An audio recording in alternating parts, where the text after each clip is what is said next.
Hello everybody and welcome to the video. आज हम लेने वाले हैं सेक्रेटरियल प्रैक्टिस का 9th चैप्टर 11th स्टैंडर्ड का business communication skills of secretary. तो कोशिश करिए कि आप अंत तक ज़रूर पूरा वीडियो देखें ताकि कोई भी इंपॉर्टेंट इन्फॉर्मेशन आपसे मिस ना हो जाए, और अपने फ्रेंड्स के साथ में ज़रूर शेयर करिएगा, और नए तो प्लीज़ सब्सक्राइब करना ना भूलिए। तो चलिए फटाफट स्टार्ट करते हैं। इसके अंदर अभी देखिए, हमने जब से फर्स्ट चैप्टर से देखा है एसपी के अंदर, सेक्रेटरियल प्रैक्टिस के अंदर हमने डिटेल्ड इन्फॉर्मेशन सब कुछ पढ़ लिया कि कंपनी किस टाइप की होती है ना, और उसके अंदर कैसे वर्क किया जाता है, उसमें डिफरेंट डिपार्टमेंट्स के बारे में, मीटिंग्स के बारे में, कैसा वर्किंग होता है, सब कुछ देख लिया। सेक्रेटरी के रोल के बारे में देख लिया। कंपनी एक्ट के अंदर जो भी गाइडलाइंस दिए जाते हैं उनके बारे में भी हमने सब कुछ पढ़ लिया। अब हम ये जो आ रहे हैं यहाँ पर, हम उसके कम्युनिकेशन के बारे में यहाँ पर हम डिटेल में पढ़ने वाले हैं। ओके, कि अगर देखिए प्रॉपर कम्युनिकेशन नहीं होगा, आपको भी ये पता है कि भले वो छोटी सी फैमिली क्यों ना हो या फिर एक बड़ी सी कंपनी क्यों ना हो, कम्युनिकेशन हर एक जगह क्लियर होना काफ़ी इम्पॉर्टेंट है। अगर ये तो एक ऐसा इतना की एंड मेन चीज़ है ये कम्युनिकेशन की, अगर ये क्लियर नहीं रहा और प्रॉपर इन्फॉर्मेशन ट्रांसमिट नहीं होती है, भले ऊपर के लेवल से नीचे इन्फॉर्मेशन पास ऑन करनी हो या नीचे के लेवल से ऊपर टॉप लेवल तक के पास ऑन करनी हो इन्फॉर्मेशन, कम्युनिकेशन होना बहुत ज़्यादा ज़रूरी है ना। तो चलिए आगे हम देख लेते हैं कि इसके अंदर हम क्या पढ़ने वाले हैं। बिजनेस कम्युनिकेशन मीनिंग डेफिनेशन देखेंगे, टाइप्स देखेंगे, method, merits, modes of electronic communication, essential skills देखेंगे, and role of secretary in business communication देखेंगे। तो चलिए इंट्रोडक्शन देख लेते हैं। The term communication is derived from Latin term communis, that means common. Whatever is common is shared by all, है ना। अब ये जो चीज़ है ना कम्युनिस्ट, तो ये आपको हमेशा याद रखनी है, क्योंकि अगर ज़रूरी नहीं है आपको सिर्फ 10-11 तक ही पढ़ना है। ये जब आपका मास्टर्स होने के बाद भी अगर कोई कॉम्पिटिटिव एग्जाम में अगर आप पार्ट लेते हो तो बहुत बार ये वाला क्वेश्चन पूछा जाता है। ओके, नेट सेट हो गया या कोई भी बैंकिंग एग्जाम्स होती है तो उसके अंदर भी ये बहुत बार पूछा गया है पहले भी, तो इसीलिए ये ध्यान में रखिए। The term communication is derive from the Latin word. Okay, Latin है, बच्चे कंफ्यूज होते हैं लैटिन और ग्रीक में, तो ये लैटिन वर्ड है। From communis, that means common. Common मतलब आम, जैसे कॉमन बातें जो होती है। What ever is common is shared by all, मतलब जो भी कॉमन चीज़ है वो सबके साथ में एक बराबर शेयर होनी चाहिए। George R Terry defines communication is an exchange of facts, है ना। कम्युनिकेशन मतलब exchange of facts, ideas, opinion और emotions by 2 or more person. ऐसा समझिए कि एक ग्रुप ऑफ पीपल बैठा है और वो एक दूसरे से, जब हम बात करते हैं किसी दूसरे इंसान से, तो हम क्या करते हैं, हमारे जो फैक्ट्स होते हैं, हमारे आइडियाज़ होते हैं, हमारा जो ओपिनियन होता है, हमारी राय होती है, वो सामने वाले के इंसान के सामने हम वो चीज़ रखते हैं। फिर वो चीज़ इंसान सुनता है और उसके बदले वो कुछ उसकी सोच सामने रखता है। तो ये जो चीज़ हो गई, इसे हम क्या कहेंगे, कम्युनिकेशन। ओके, भले 2 फ्रेंड्स बात कर रहे हो या 2 पर्सन बात कर रहे हो या आप कहीं पर भी जहाँ पर बातें होती है, इंटरैक्शन होता है, उसे हम कहेंगे communication. The meaning and definition of term communication, business communication देख लेते हैं। मीनिंग क्या है? Business communication is the branch of general communication which is specially concerned with business activities. अभी हमने यहाँ पर ऊपर क्या देखा था, सिर्फ कम्युनिकेशन, मतलब ये कम्युनिकेशन किधर भी हो सकता है, आपके फैमिली में हो सकता है, आपके फ्रेंड्स के साथ में हो सकता है, आपके फॉर्मल इनफॉर्मल कहीं पर भी हो सकता है। लेकिन यहाँ पर हम क्या पढ़ने वाले, स्पेशली बिजनेस कम्युनिकेशन। ओके, मतलब कंपनीज के अंदर या फिर जो बिजनेस से रिलेटेड जो चीज़ें होती है, कम्युनिकेशन होती है, उसके बारे में हम डिटेल नॉलेज बात करेंगे, ना कि आपके फैमिली या इनफॉर्मल बैकग्राउंड के बारे में। ओके, यहाँ पर सिर्फ बात होंगी बिजनेस के बारे में। तो बिजनेस के हिसाब से कम्युनिकेशन का मतलब क्या है? Business communication is the branch of general communication which is specially concerned with the business activities. अभी जाहिर सी बात है, बिजनेस के बारे में बात करेंगे तो बिजनेस की एक्टिविटी, बिजनेस के वर्किंग के से रिलेटेड जो भी हमारी बातें होगी उसे हम कहेंगे बिजनेस कम्युनिकेशन या general communication. When communication takes place among business entities concerning business affairs or business related issues, it is known as business communication। इसका मतलब हमारे बिजनेस से रिलेटेड जो भी बातें होंगी, भले हमको प्रॉफिट हो रहा है, लॉस हो रहा है, हम मीटिंग में बात कर रहे हैं या डे टू डे वर्किंग के बारे में बात कर रहे हैं, भले हम मीटिंग में बात कर रहे हैं या मीटिंग के बाहर बात कर रहे हैं, जो भी चीज़ बिजनेस के रिलेटेड होगी उसे हम कहेंगे बिजनेस कम्युनिकेशन। उसका डेफिनेशन दिया गया है, ब्रानर डिफाइंस अभी ये क्या कहते हैं, business communication is the expression channeling, receiving and interchanging of ideas in commerce and industry।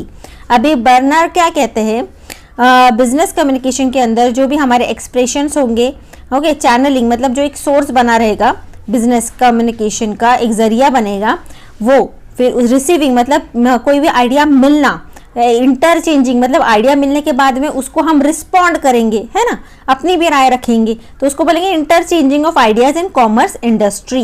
ये आपको लर्न करना पड़ेगा, वर्ड टू वर्ड डेफिनेशन में आप चेंज नहीं कर सकते कुछ भी। देन टाइप्स ऑफ कम्युनिकेशन देख लेते हैं। नो ऑर्गेनाइजेशन कैन फंक्शन सेटिस्फैक्टरीली और achieve it's goal without effective communication that happens both internally and externally. अभी अगर कोई भी ऑर्गेनाइजेशन को ठीक तरह से प्रॉपरली और ढंग से अगर चलाना है ना, तो ऑर्गेनाइजेशन के अंदर ये प्रॉपर कम्युनिकेशन होना बहुत ज़रूरी है। नहीं होगा तो ना ही काम अंदर अच्छा चलेगा कंपनी के, ना कंपनी के बाहर अच्छी तरह से चलेगा, है ना, तो ये बहुत ज़्यादा ज़रूरी है। तो इसके अंदर अभी उन्होंने इंटरनली और एक्सटर्नली को दो जगह पर उन्होंने डिवाइड कर दिया है। चलिए देख लेते क्या कहते हैं। Internally, internal communication. Internal communication refers to the communication that takes place internally between various departments of an organization. Internal communication is important because it supports the managerial function. अब ये जो internal communication है, ये word से ही हमको पता चलता है कि आपस के अंदर जितने भी डिपार्टमेंट्स होंगे ना, है ना, बहुत सारी डिपार्टमेंट्स होती है, सेल्स डिपार्टमेंट होता है, देन मैन्युफैक्चरिंग डिपार्टमेंट होगा, या फिर एडवर्टाइजमेंट डिपार्टमेंट होगा, ये सब एक दूसरे से लिंक्ड हो गया। अगर एक भी डिपार्टमेंट सही तरह से कम्युनिकेट नहीं करेगा, अपने रिपोर्ट सही तरह से आगे नहीं लाएगा, या उसे कुछ दिक्कत हो रही है, अपनी प्रॉब्लम शेयर नहीं करेगा दूसरे डिपार्टमेंट्स के साथ में, या उसका सोल्यूशन नहीं निकाल पाए वो, तो इसके वजह से ये भी हो सकता है कि कंपनी को बंद करना पड़े। इसलिए अंदर का जो हिसाब है ना, वो सब कुछ क्लियर होना चाहिए और ओपन मतलब सबके सामने वो खुला रहना चाहिए और कम्युनिकेशन सही होना चाहिए। कहीं ऐसा ना हो कि अगर स्टॉक कम पड़ रहा है ना, स्टॉक अभी ख़त्म होने ही वाला है, लेकिन हम लोग हमारा जो पीछे फैक्ट्री डिपार्टमेंट है वहाँ पर इंफॉर्मेशन प्रोवाइड ही नहीं कर रहे कि हमको और स्टॉक की ज़रूरत है, हमें और फर्निश्ड प्रोडक्ट्स और चाहिए, आप और बना के भेजो। हम बोलेंगे ही नहीं तो वो बनाएंगे ही नहीं। अगर वो बनाएंगे ही नहीं उतना, तो सही टाइम पे वो प्रोडक्ट पहुँचेगा नहीं कस्टमर तक और सेल्स नीचे हो जाएगी, हमारी डाउन हो जाएगी, ग्राफ नीचे चला जाएगा, जिसकी वजह से हमारी कंपनी को लॉस भी हो सकता है। और अगर लॉस होगा, इट मीन्स हमारा फाइनेंशियल जो ग्राफ है वो हिल जाएगा और आगे चल के बहुत सारी जो एक्टिविटीज होती है रिलेटेड टू फाइनेंस, लोगों को पेमेंट करना है, या फिर हमारा इवन शेयर का जो क्या बोलते हैं इसको, स्टॉक एक्सचेंज में भी हमारे शेयर्स के भाव गिर सकते हैं, बहुत दूर तक ये इफेक्ट करता है। इसीलिए प्रॉपर कम्युनिकेशन होना बहुत ज़रूरी है। External communication. External communication refers to the communication that takes place between business and organization and outsiders like banks, suppliers, creditors, government, etc. External communication connects an enterprise to the outside environment. अभी external word से ही पता चलता है, external मतलब हमारी company और बाहर के लोगों में जितनी भी बातें होगी उसे हम कहेंगे एक्सटर्नल कम्युनिकेशन। ओके, अभी यहाँ पर कौन होंगे, जैसे कि क्रेडिटर्स, जिससे हमें उधार लिया है ना, उनसे भी प्रॉपर कम्युनिकेशन होना चाहिए। गवर्नमेंट के बहुत सारे रूल्स एंड लॉज आते हैं, अगर हमारे कुछ दिक्कत है, हम सही तरह से गवर्नमेंट को बोल नहीं पा रहे कि हम अभी टैक्स वगैरह या जो भी है, फाइन वगैरह हम लोग अभी नहीं भर पा रहे, हमको थोड़ी सी मोहलत दो, और हम ये अपनी कहेंगे ही नहीं गवर्नमेंट के डिपार्टमेंट से, और वो उनको क्या लगेगा कि ये तो बाबा ऐसे ही केयरलेस लोग हैं, ये रिस्पॉन्ड भी नहीं करते, उसकी वजह से हमको अच्छा खासा फाइन भी बैठ सकता है। अगर प्रॉब्लम है तो लेटर लिखो सही ऑफिसर को, फिर वो हो सकता है आपको थोड़ी सहूलत दे दे, है ना। दूसरा क्या होता है, बैंक्स भी होता है। बैंक्स के भी बहुत सारी चीज़ें होती है, उसे भी हम एक्सटर्नल कम्युनिकेशन में पकड़ेंगे। अब ये कम्युनिकेशन नाम की चीज़ है, भले ये कंपनी में हो या आपके फैमिली में हो, कम्युनिकेशन होना सही और क्लियर होना बहुत ज़रूरी है। मेथड्स ऑफ कम्युनिकेशन क्या है देख लेते हैं। Method of communication refers to the path through which the message passes from one person to another. Communication can be either verbal, oral, non-verbal or written. अभी कम्युनिकेशन जो होता है ना वो बहुत तरह के होते हैं, है ना। अभी वो पाथ मतलब जिसके ज़रिए आपकी सामने वाले बंदे से बात हो रही है, आपके आइडियाज़ उस तक पहुंच रहे हैं, जो वे है उसे हम कहेंगे मेथड ऑफ कम्युनिकेशन। जैसे कि हम कोई लेटर लिख के भी दे सकते हैं, है ना, या फिर हम टेलीफोन पे बात कर रहे हैं तो टेलीफोन क्या हो गया, हमारा मेथड हो गया एक, है ना। फिर बाद में हम कोई SMS लिख के भेज रहे हैं, व्हाट्सएप पे आजकल आप मैसेज लिखते हो, तो ये सब क्या हो गई, ये पाथ हो गई, ये एक जरिया हो गया है ना। तो फिर अभी आगे देख लेते हैं verbal oral communication. In the process of communication conveying a message in spoken form is known as verbal और oral communication. in the process of communication conveying a message in spoken form, verbal का मतलब अभी normally आपको पता है मुंह से बात करना है ना, ओरल मतलब क्या, मुंह से बात करना, इसे कहेंगे हम वर्बल और ओरल कम्युनिकेशन, सामने सामने बात करना। Oral communication takes place in different ways such as personal talk, interview, speeches and talking on telephone etcetera. जहाँ पर भी आप अपने आवाज़ का इस्तेमाल करते हो इन शॉर्ट, उसे हम कहेंगे वर्बल और oral communication. Non-verbal communication. Man does not communicate through words alone or only through writing, speaking and listening. अभी जो इंसान है वो सिर्फ लिख कर, बात कर कर और सुनकर ही कम्युनिकेशन नहीं करता है, बहुत सारे जरिए उसने और भी इजाद कर लिए है, बहुत होशियार है इंसान। Okay, there is another aspect of communication that is non verbal aspect. अभी एक अलग एस्पेक्ट भी है वर्बल के अलावा, उसे हम कहेंगे non verbal aspect. Non-verbal communication is defined as communication that involves either written or spoken words. Okay, non-verbal communication takes place in different ways such as body language, facial expression, eye contact, silence, symbol, sign, gesture etcetera. अभी non verbal का मतलब ये नहीं है कि आप बस लिख कर बोल दोगे तो उसी को हम नॉन वर्बल कह देंगे, या फिर हम बात करते हैं तो उसे ही हम नॉन वर्बल कहेंगे। ओके, नॉन वर्बल का मतलब होता है बॉडी लैंग्वेज, जैसे कि कई बार आप उंगली से इशारा करते हो, ये नहीं वो, है ना। चेहरे के एक्सप्रेशंस, कभी आंखें अपने चढ़ा के बात कर रहे हो, इसका मतलब इंसान गुस्से में है ना। या फिर एक आंखों से अपने जो आए जो बॉल्स है उसे मूव करके भी बताते हो। देन आई कॉन्टैक्ट से साइलेंस, कुछ चीज़ होती है एकदम साइलेंस हो जाते हो तो सामने वाला समझ जाता है। या कुछ सिंबल या साइन या गेस्चर, मतलब जिसमें आपकी बॉडी मूवमेंट्स होगी, उसे हम कहेंगे non verbal communication. Written communication देख लेते हैं। व्हेन एक्सचेंज ऑफ इंफॉर्मेशन और ideas is in written form rather than by spoken words. नाम से ही पता चल रहा है, मतलब वहाँ पर आप अपनी आवाज़ नहीं यूज़ करते हो, आप लिख कर बताओगे सामने वाले को, उसे हम शॉर्ट में कहेंगे written communication. Okay, then it is known as written communication. Written communication includes reports. Okay, यहाँ पर ये क्या होता है, रिपोर्ट, जैसे कि बहुत बार देखो मीटिंग्स अरेंज की जाती है, शेयर होल्डर्स अटेंड नहीं कर पाते तो उनको मिनट्स का एक कॉपी भेज दिया जाता है ना, क्योंकि मीटिंग में जो कुछ हुआ उसके बाद में उनको इन्फॉर्मेशन मिले, इसलिए तो वो कैसा होता है, रिटन फॉर्म में होता है, मतलब इसके ज़रिए पूरा का पूरा इन्फॉर्मेशन सामने वाले को, शेयर होल्डर को मिल जाता है। तो ये क्या है, एक रिटन कम्युनिकेशन ही हम कहेंगे। In the word should be such as to convey specific meaning and not confuse the reader with multiple meanings. अभी जो the choice of word should be made carefully in written communication.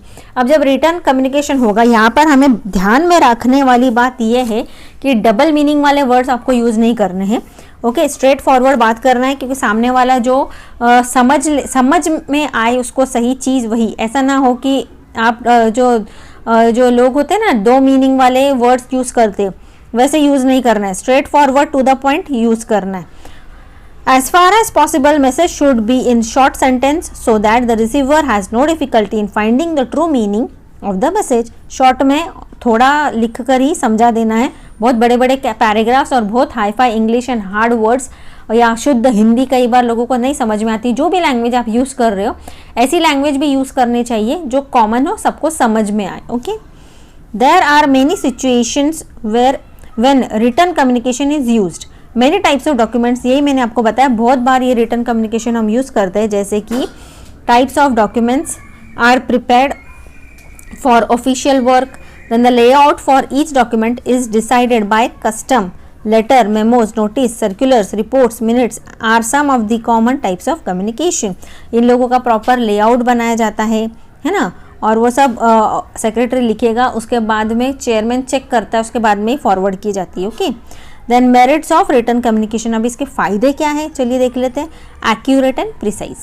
Written communication is usually drafted with great care. Since written communication is open to verification and its authenticity can be easily challenged, the communicator has to be accurate and factual.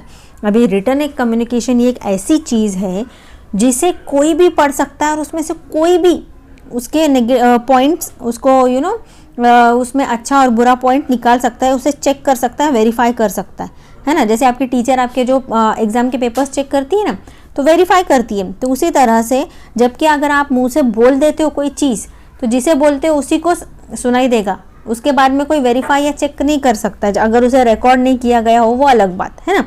Return वाला जो है कोई भी हाथ में लेकर कोई भी वेरीफाई कर सकता है। Therefore, in written communication, there is an assistance on great accuracy and precise. मतलब ज़्यादा भरोसेमंद हम रिटर्न कम्युनिकेशन को मान सकते हैं। रीड एनी टाइम्स, अभी कितने भी बार उसको यूज़ रीड करो, है ना। तो the receiver of a return communication can go over the message at any time again in the future. He can read till he thinks he has properly understood it. अभी बात ऐसी है कि जब तक सामने वाले को मिलता है उसे वो कितने भी बार चाहे रीड कर सकता है, उसके पास संभाल के रख सकता है रिटर्न कम्युनिकेशन, है ना। जब चाहे निकाले, पढ़ सकता है, नहीं समझ में आया बार बार पढ़ के समझने की कोशिश भी कर सकता है। Then permanent record, written communication becomes a permanent record of the organization and can prove very useful for future reference. इसे हम एज अ रिकॉर्ड के तौर पे भी यूज़ कर सकते हैं और फ्यूचर रेफरेंस के लिए भी यूज़ कर सकते हैं। Documentary evidence, written communication is acceptable as a legal document and as legal evidence also. उसको मतलब अगर कोई केस कर देता है या केस चल रहा है तो वहाँ पर भी as a court of law में जज के सामने इसे आप रख सकते हो as a proof, okay, evidence के तौर पे। Wide access, written communication is the best channel of communication for conveying information to person living at different places. For example, जैसे कि आप लेटर्स लिखते हो, उसे पोस्ट करते हो, है ना, तो ये रिटर्न कम्युनिकेशन का बहुत बड़ा हाथ है। आप मैसेजेस दूर दूर तक, कितने भी दूर तक पहुंचा सकते हो। वाइड एक्सेस है उसको। Then no need for personal contact. It is not necessary for both parties to be available at the time of communication. अब यहाँ पर ये खास बात ये है कि ज़रूरी नहीं है कि दोनों भी पार्टी सामने मौजूद हो। अगर आप लेटर लिख के रख देते हो तो बाद में भी जो पर्सन है वो आके रीड करके वो चीज़ को समझ सकता है। It is because under this form of communication message can be sent to the concerned person which can be read when the receiver gets spare time, है ना। Then completeness. Written communication are prepared with perfect knowledge of the things concerning the matter, so there is completeness in the message. ये पूरा return communication के ऊपर हम भरोसा कर सकते हैं, वो परफेक्ट होता है, परफेक्ट नॉलेज होता है उस चीज़ को समझने का, हम उसको प्रॉपरली समझ सकते हैं और वो एक अखंड मैसेज हम उसको एज अ ट्रीट कर सकते हैं, उसे कंप्लीटनेस कह सकते हैं हम उसको। Then economical. If the receiver of the message is at a far away place, then this method is economical as postal and courier charges are quite nominal. अभी पोस्ट से अगर आप भेजोगे सादा भी, ओके, जैसे कि आपका पोस्टल जैसे आप इंडियन पोस्ट से भेजते हो तो ये क्या हो जाता है, ये बहुत ज़्यादा खर्चीला भी नहीं है रिटर्न कम्युनिकेशन। बस आपको 5 रुपये का स्टैंप लगाना है और वो पहुंच जाएगा आपका मैसेज आपके उस बंदे तक लेटर के ज़रिए, या फिर कुरियर भी कर सकते हैं। Nowadays email are more popular method of written communication. इसमें बहुत सारे आ भी गए हैं, ईमेल आ गया है, देन सिर्फ ईमेल नहीं है, व्हाट्सएप आ गया है और भी बहुत सारी चीज़ें हैं जो इसके आज के दौरान आ गई है कम्युनिकेशन के अंदर, रिटर्न कम्युनिकेशन में। मोड्स ऑफ इलेक्ट्रॉनिक कम्युनिकेशन देख लेते हैं, उसमें क्या क्या हो सकता है। मोबाइल सर्कुलर फ़ोन है, सोशल मीडिया नेटवर्क है, ब्लॉग है, वेबसाइट है, ईमेल, वीडियो कॉन्फ्रेंसिंग, है ना। इसके अंदर आगे है ईमेल, वेबसाइट, ब्लॉग वगैरह, ओके। देन और भी बहुत कुछ है, जस्ट सेकेंड, मैं एक काम करती हूँ, ये मैं अगले वीडियो में ले लेती हूँ, काफ़ी लंबा वीडियो हो जाएगा। तो अगर आपको चाहिए तो इसका दूसरा हाफ आप या तो प्लेलिस्ट में देख सकते हैं या मेरे चैनल पे आके देख सकते हैं, ओके। मैं इस यहाँ से हम लोग कल ले लेंगे दोबारा, ओके। तब तक के लिए bye bye, have a good day. अगर आप नए हैं तो फिर आप प्लीज़ सब्सक्राइब कर दें चैनल को और खुश रहिए। Bye bye, see you.